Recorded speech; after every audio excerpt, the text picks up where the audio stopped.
Hello everyone and welcome back to WolfQuest The Lost Tales. And we are here with Ursa, who is currently in the town and who's on the lookout for bears because she has to find and chase off 3 of them before her story is up. And thus far, she has found 0. So I'm a little apprehensive yet because, of course, we've had such problems finding bears here in Lost River, but we're probably going to spend the episode kind of just circling around looking for them, and maybe we'll check out some of the wolf territories as we go. Ursa, I feel, is kind of a wolf who prefers to be left to herself rather than to get into a fight, but she will stand her ground if she has to. She just doesn't particularly want to go looking for trouble. However, we may try and find her a mate because the challenge doesn't specify whether she needs one or not, so that means it's left totally up to our preference. We do have had some challenges that have specified whether or not we could take a mate, but, this one does not, and so we can kind of just do whatever we feel like with that. If we happen to find a wolf we want to be our mate, then we will go ahead and take him as our mate. But if not, then Ursa's fine just roaming around alone anyway. I don't think this region is the best place to raise pups anyway. In fact, it even says that in the pop-up, and so she's probably just passing through. There's still some strange things going on here, even though the humans have long since left.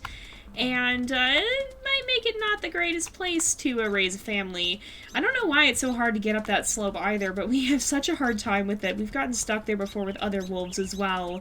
But yeah, so I don't think Ursa's going to go out of her way to pick a fight, but if she has to defend herself, she certainly won't hesitate. She is a relatively peaceful wolf, but again, she's definitely capable if she needs to be.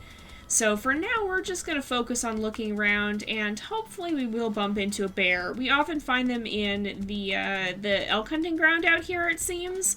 That's at least where we found one with Callisto, and so if we happen to head through there, perhaps we'll bump into another one, and maybe we'll be able to find one out here and see if we can chase it off. I'm not too worried about chasing them off. That's not what I... Wait a sec.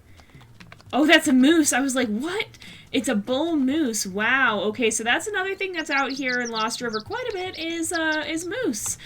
We find quite a few of them, and they are quite strong creatures. But it does seem like there's more cougars than bears out here in Lost River, and so we want to be kind of careful.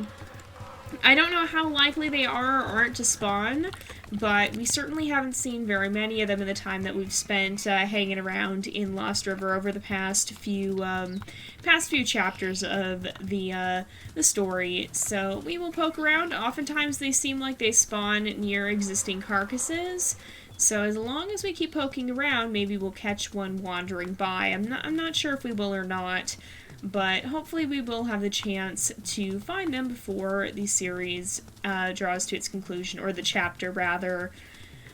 So let's poke around. Maybe we'll actually head out to some of the places we don't normally investigate. Maybe we'll see... I think the trailer is up this way. There's like an old camping area out here that we could visit, and of course there's this old log or I don't know if it's a log cabin, but it's a cabin. And so that's another interesting place to kind of check out when we're here. But these don't normally tend to have bears around them. It's more, there's more, well, there is a chance, I believe, that if you... Oh, there's a hare, actually. But I was going to say, if there is a chance that you can find a cougar in the house, I believe. Not always, but sometimes it happens, and so if you wander by here often enough, you might just see an interesting little house guest there. I'm gonna go eat that hare carcass so that it doesn't annoy me forever with its floating arrow. That is one bug in the game currently, is that, the arrow sometimes from the hare carcass gets stuck on your screen, and that can be a little obnoxious, but for the most part... it's just an irritating aesthetic glitch more than anything else. So let's keep moving this way, and I think... Have I ever been through this grove of trees? I think there's... I don't think I've ever been into this one random corner of Lost River. It just occurred to me that I don't remember ever being out here. We kind of have just always wandered by. Oh yeah, that's probably why, because it's the edge here. That's why some of the trees look a little bit strange. But, that must be one of the areas where maybe that's where we came in, because it seems like we could get through there pretty easily outside of the gameplay, that is. So maybe that's how Ursa found her way into the valley and to begin with, but I don't know. It's kind of interesting. We don't have many canon answers about Lost River, and I think that's intentional. The team kind of made it up with this spooky, almost, I wouldn't say haunted, but this, it's a ghost town basically, and that comes with its own kind of creepy vibe, and I think they have intentionally not given specific answers so that the players can develop their own lore for that. And I think that's a neat decision. I think it means that we have the chance to develop a lot of interesting stories. So, let's keep heading this way, and I believe that we should be able to, well, we're just going to be able to head down here, I think. That's about where we started out, somewhere in that area. But, no bears. And I don't actually remember where the trailer is. It's out here somewhere. Is it on the map? I think it might be... I don't actually know. It might be... Actually, if you follow this road all the way to its end, I think that's where it is. So, let's go ahead and do that while we're still kind of over in this area. And maybe we'll get lucky and find a bear as we do. But the tough part about Lost River is that I don't actually know where the bears tend to show up. I mean, in Amethyst Mountain, there's that one rock where they usually appear, but out here, it still feels very random. I don't really know where their spawn locations are, and that makes it for all the more difficult of a challenge. I mean, and it fits as well, because, of course, Amethyst Mountain, the wolves pretty much grow up in that region. They're in the Slough Creek area when they're pups. They're in the Towerfall region, presumably, as they're young adults. That chapter of the game hasn't been added just yet, but I know it's on the team's schedule. I know they want to work on that. But, this is the area where they've been born and raised, is in the Amethyst Mountain area. It's where they set out to find a mate, and so I feel like they all know it pretty well, and so they're all probably familiar with the stories of where the old bear hangs out.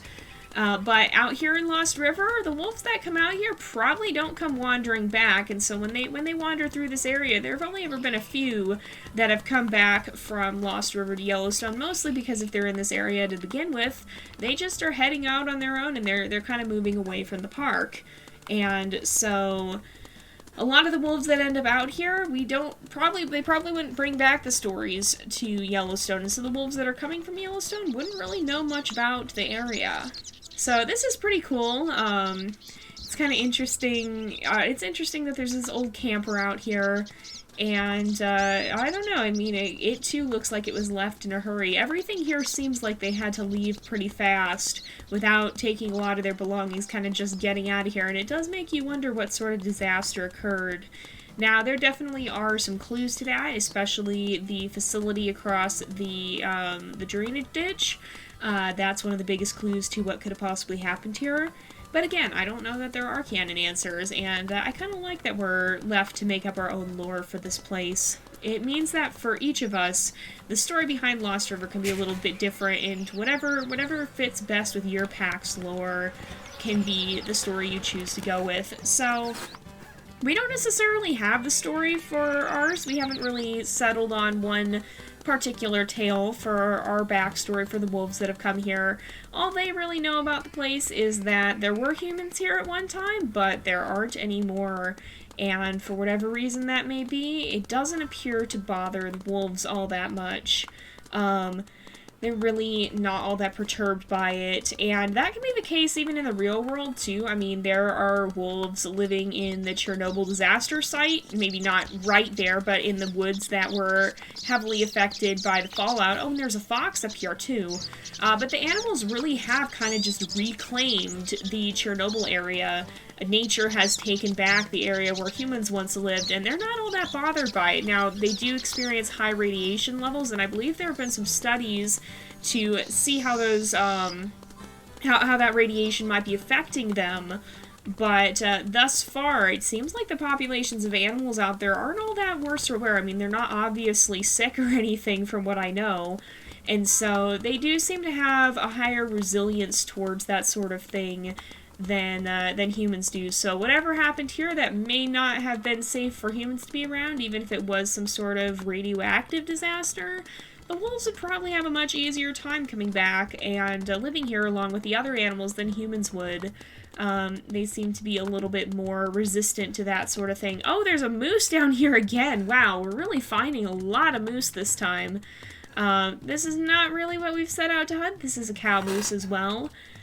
But it's still kind of interesting to see how many of them are wandering around. This is like Moose Haven. If you want to hunt moose, Lost River is definitely the place to come. That or sometimes on Amethyst Mountain.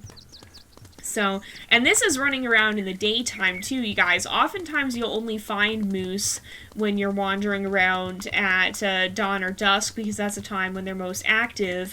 But we've seen 2 already just in a single episode of gameplay here during the daytime. It's not even as if we've switched time of day. Maybe, and that's one thing we might do, is we might try switching to night. I don't really want to do dawn or dusk because that'll raise the odds of it being a cougar, I think. And I don't really know how the predator spawn table works. I don't know if there's specific areas where one predator is more likely to spawn than another, or if the game says, oh, let's spawn a predator, and then rolls to see what it'll be.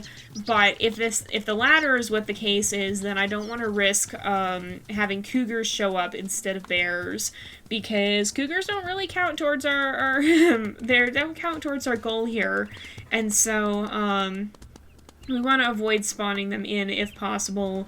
If that is the case, we don't want to raise the odds of having it be a cougar rather than a bear. We'd like it to be the other way around.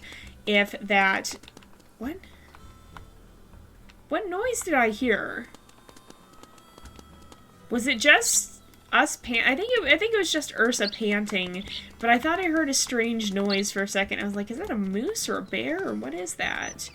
I don't think the bears really pant like that, but the moose will kind of do a noise sometimes. They'll kind of huff, and it's kind of scary actually, because it's pretty intimidating. Oh, there's a hare here. Perfect, because we're getting a little bit hungry.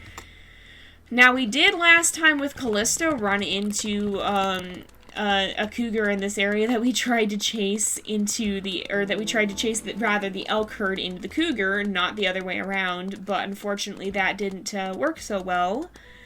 And so I don't think that's as easy to accomplish if you don't actually have the cougar on the run. But some of you guys were saying that you even managed to get moose to attack a cougar, which is pretty cool.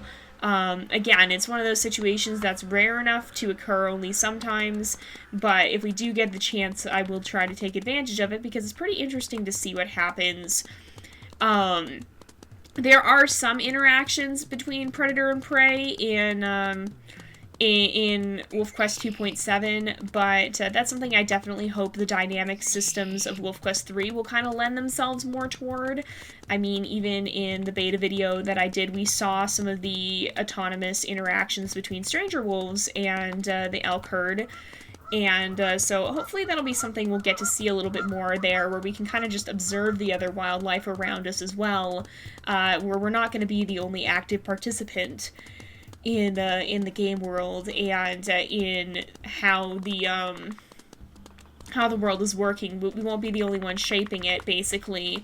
That's something that I'm definitely looking forward to. You know what? Instead of going out this way, we're gonna turn around, and we'll circle through the other direction. And we're actually in wolf territory, so I guess we'll kind of keep our nose. We'll keep our nose alert here as we get stuck in the trees. But as we make our way through the edge of wolf territory, I do kind of want to look around just a little bit in case we run across some scent trails. And, oh, lo and behold, we have, because Ursa is technically looking for a mate. Now, she's not really actively looking, like, she's not, at this point, she doesn't even have a place to settle down yet, but she is kind of keeping an eye out and trying to see if there are any eligible males around. So, who do we have around here? Who is this? This is, oh, a dispersal male. Oh, lo and behold. So, it looks like he has a very pale coloration, kind of in contrast to Ursa's much darker looks. I kind of like like him, though. I think we'll go ahead and we will accept him as our mate. There's not really much difference between the mates here except in coloration, but again, that is something that'll be different in WolfQuest 3, and I'm definitely looking forward to that because that'll add a lot more lore to the game. Now, sadly, we're not going to get to see most of this because the camera view settled down a little bit weird, but we can still see Ursa's feet, I guess. Yeah, that's definitely something, though, that I'm looking forward to the change in that because we've already seen some of the courtship gameplay and how the mates are going to have more dynamic traits to them, and that's going to play a role on the game throughout the game, too, not just through the courtship, but into the later missions as well, it certainly seems. Of course, Slough Creek isn't really in development yet, they're still finishing up with Amethyst Mountain, but even with that said, it's going to be interesting to see how that will play a role more so than it already does now. The AI here is pretty decent, but it's really not that variable, and it's going to pale before what we're going to see with WolfQuest 3. We've already seen that from previews that they've gone above and beyond with the AI and pretty much everything else in WolfQuest 3. So we're going to go ahead and name this guy Andor, which means Thor's eagle, which it's of the same, it's of Scandinavian heritage, much like Ursa, or rather its variant Ursula. That's also of Scandinavian heritage and Scandinavian origin, that's the word I'm looking for. So we're going to go ahead, we will have Andor come with us, and he'll be joining us on our quest to track down Ursa's namesake, the bear, but we have yet to find them, and yeah, I'm definitely a little bit worried about that, so we've got a little time left in the episode. I think I'm going to kind of just wander a bit. We'll maybe head out this way, see if we can poke around this is the site I was telling you guys about earlier, the old laboratory area, and this is what a lot of people speculate could be the origin of the issues here. It's this mysterious, gated off area that we can't really get into. And we don't really know what could have been happening out here, but it says BCE, remaking the world one molecule at a time, so it's pretty safe to say they were dabbling in something that perhaps they should not have been. Perhaps they were tampering with nature, and that's not something we want to do. Where's Andor going? Where are you going? Are you heading off this way? He was heading around here like he thought that he could get in or something. Apparently it is possible to glitch through the invisible walls and get in there, but I don't know how to do it, and I don't recommend using glitches like that. I know in Lost River it can be kind of fun to mess around with that, but we've already seen how the invisible wall glitches out here can be a problem, and so intentionally trying to trigger them is not necessarily the best idea unless you're willing to lose the save. Oh, we got a coyote. We'll take this guy down. So, yeah, I mean, it can be kind of fun to try to get the places that you're not supposed to go, but you're also risking your save file by doing that. So, yeah, if you want to get stuck and you're willing to take that risk, then that's fine by me, but, just don't be upset if you lose your save file, unfortunately. I mean, if you're it's not quite how the game is intended to be played, and so when you start playing the game in a way that's not really meant to be, then sometimes that comes with unforeseen consequences. So let's look around here a little bit more. We'll probably head through, and I'll actually head out to the back field there. I guess I keep calling it the field, but it's really more like an open plain. So we'll head out in that direction, and then I think we'll wrap up over there because it is getting to be that time again. So let's just run through the housing area, past these buildings, and then we will head to the hunting ground beyond that and see if we find any bears there next time. It's kind of interesting, too, because the team actually did a really, really amazing job with the release for Lost River, because they managed to, in all the screenshots that they took, completely hide the fact that there was an abandoned town, and they kept that a secret until the release. Like, they didn't announce that to the general public, and it was a huge shock to everyone. Everyone was going, oh my gosh, there's a town, so... I'm still impressed by that. That was quite the feat, because as you can see, that takes up a sizable portion of the map. There is quite a lot here that kind of blends into the town, be it the outskirts or the town itself. And so, for them to actually be able to teaser screenshots of it but not show the town at all was pretty impressive. I don't know why that's coming to mind now, just kind of thinking of that as we're heading out of the town. But they really did do a very good job with keeping that a nice surprise for everyone and making that very fun. So they definitely did very, very well with that. And so that's one of the reasons, too, that I want to be very careful not to talk about the gameplay too much that of WolfQuest 3. Anything that I reference is pretty much what's been seen in the devlogs already, because I want you guys to be able to have, like, I wouldn't want to ruin that for you. I wouldn't want to ruin the experience of WolfQuest 3, and so I've gotten a couple of requests to share spoilers, and I'm not going to do it because I want you guys to be able to experience it firsthand, be that through watching the videos of those who'll be releasing them right when the game comes out, or through playing it for yourselves. I don't want you to have everything spoiled ahead of time, and so that's one of the biggest reasons why I don't really support I don't really support leaking things. I don't want to be a part of it. I don't want to ruin the experience that the devs have worked really hard to build up to and create for you guys. I don't want to just be like, well, here it is, and like I don't want to mess up what they've established, and so that's why I don't give spoilers. I know I say a lot that I don't give spoilers, but I don't know if I've ever talked about the logic behind it and why I don't want to give away stuff ahead of time. It's not as fun when you have things spoiled for you, I've found. And, like, beyond looking at gameplay to try and establish if I will like a game, I try to avoid spoilers whenever I'm thinking about trying out a new game, because I like to go into it with some ability to see it firsthand and to be pleasantly surprised. I don't often like to know everything when I'm going into a game, and so I don't want to take away that experience from others either. But anyway, we're going to go ahead and wrap up this episode here for today, because it is about that time again. So thank you guys so much for watching. I hope you've enjoyed the episode. Don't forget to like and subscribe, and I will see you guys next time. But until then, this is Jay, over and out.